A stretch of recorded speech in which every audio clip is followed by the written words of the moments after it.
करेंगे हम चर्चा। लेकिन बात सबसे पहले करने वाले हैं हम यहाँ पर नेपाल की, क्योंकि नेपाल में जो राजनीतिक उथल पुथल है वो लगातार जारी है।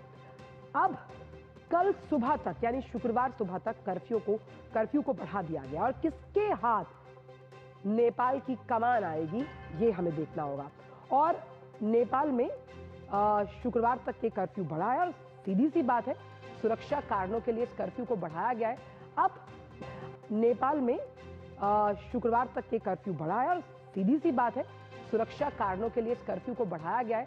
अब वो जिले आपको बता दें तो काठमांडू में ललितपुर, भक्तपुर के जो जिले हैं वहां पर ये जो कर्फ्यू है उसे लगाया गया। तो सीधी सी बात यहाँ पर ये है कि अभी बहुत उथल पुथल का माहौल है।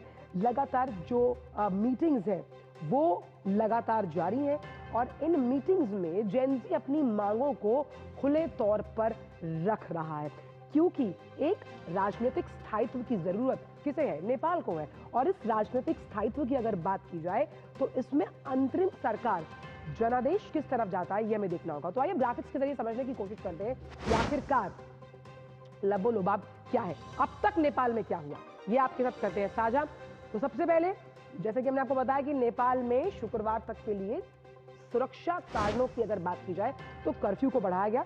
तमाम उन जिलों का भी जिक्र कर लेते हैं। तो काठमांडू, ललितपुर और भक्तपुर जिलों में इस कर्फ्यू को लगाया गया ताकि हालात और ना बिगड़े। अब इसमें अच्छी बात यह है कि जो आवश्यक सेवाएं हैं, इमरजेंसी सर्विसेज जो हैं, उनके लिए ये कर्फ्यू मान्य नहीं और दैनिक या जरूरतों के लिए शाम 5 से 7 बजे तक कर्फ्यू में ढील दी गई है। ये अब तक का नेपाल का अपडेट है। लेकिन एक अपडेट और ये भी है कि कैसे अंतरिम सरकार के गठन की कवायद को तेज किया गया है। जो राजनीतिक शून्यता है उसे कैसे भरा जाएगा। राष्ट्रपति, सेनाध्यक्ष और जो जेन ज़ी के प्रतिनिधि हैं उनके बीच लगातार वार्ताएं हो रही हैं और अंतरिम पीएम के लिए लगातार जो जेन ज़ी है, सुशीला कार्की का नाम जो है काफी आगे है, ये सूत्रों के हवाले से है। अब संसद में जो नई पीढ़ी की जिम्मेदारी है वो कैसे सुनिश्चित की जाएगी, ये जेन ज़ी की प्रमुख मांगे हैं। मांगे कई हैं और सांसदों को मंत्री बनाने से रोकने की व्यवस्था पर भी बात है।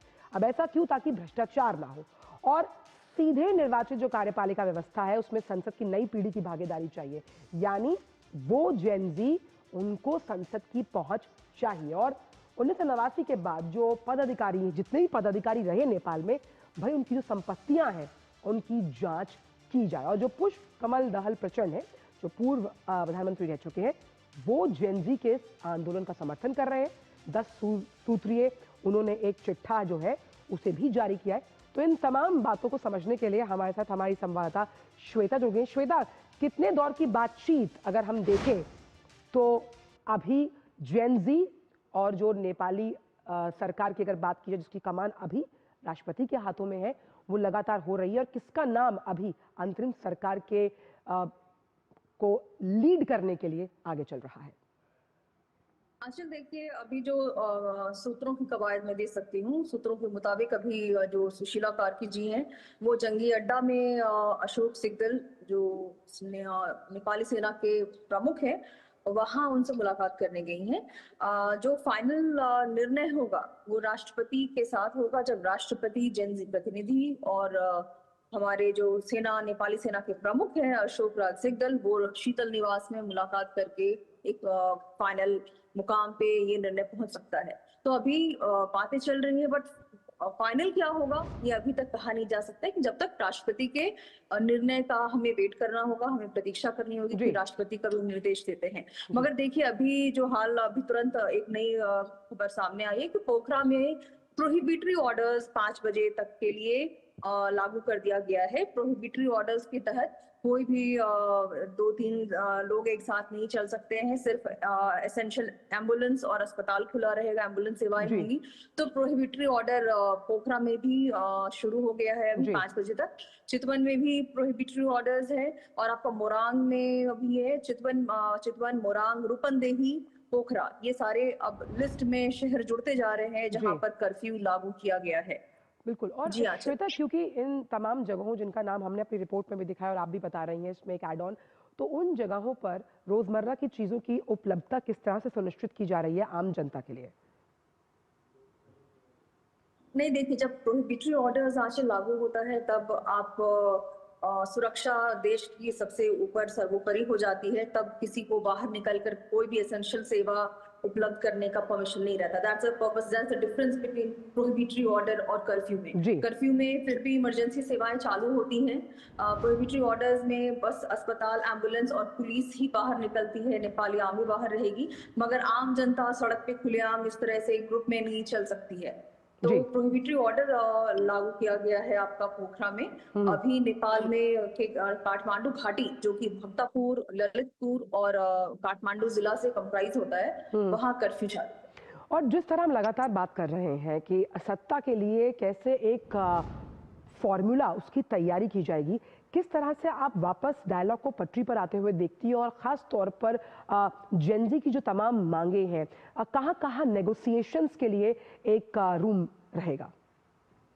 देखिए, जो जेनजी ने जब नेपाली आर्मी के अध्यक्ष को अपना पक्ष रखा कि उनको 2045 विक्रम संवत, जो आज का 1989 ग्रेगोरियन कैलेंडर के हिसाब से होता है, वहां से लेकर के अब तक जितने भी एग्जीक्यूटिव हैं, जितने अधिकारी हैं, उनके जायदाद की जवाबदेही ओपन में आएगी, ट्रांसपेरेंट होगा।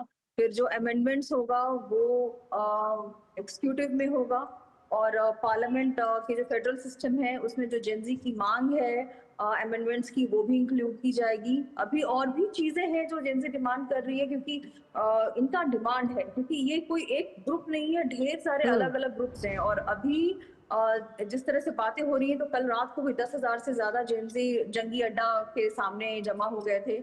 और ऑनलाइन तो बातें सभी कर ही रहे हैं, चाहे आपका रेडिट हो, डिस्कॉर्ड हो, या वेरियस सोशल मीडिया प्लेटफॉर्म।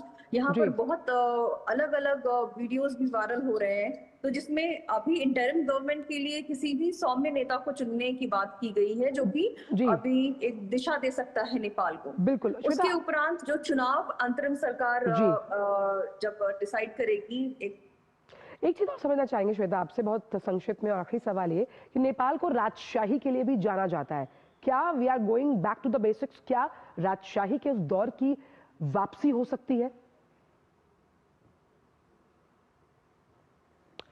चलिए, श्वेता को शायद, श्वेता आप मुझे सुन पा रही हैं?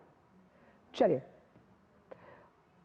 तो नेपाल में अभी अंतरिम सरकार की कमान किसके हाथ में होगी, सबसे बड़ा सवाल है, और उसको लेकर लगातार वार्ताओं का जो दौर है वो जारी है। और ऐसे में किसके हाथ कमान जाएगी, और नेपाल में जो राजनीतिक अस्त व्यस्त हम देख रहे हैं, पूरे हालात, जो पूरी अर्थव्यवस्था चरमराई हुई है, उसके लिए एक स्थायी जनादेश जो है उसकी जरूरत है, यानी कि पॉलिटिकल स्टेबिलिटी की जरूरत है।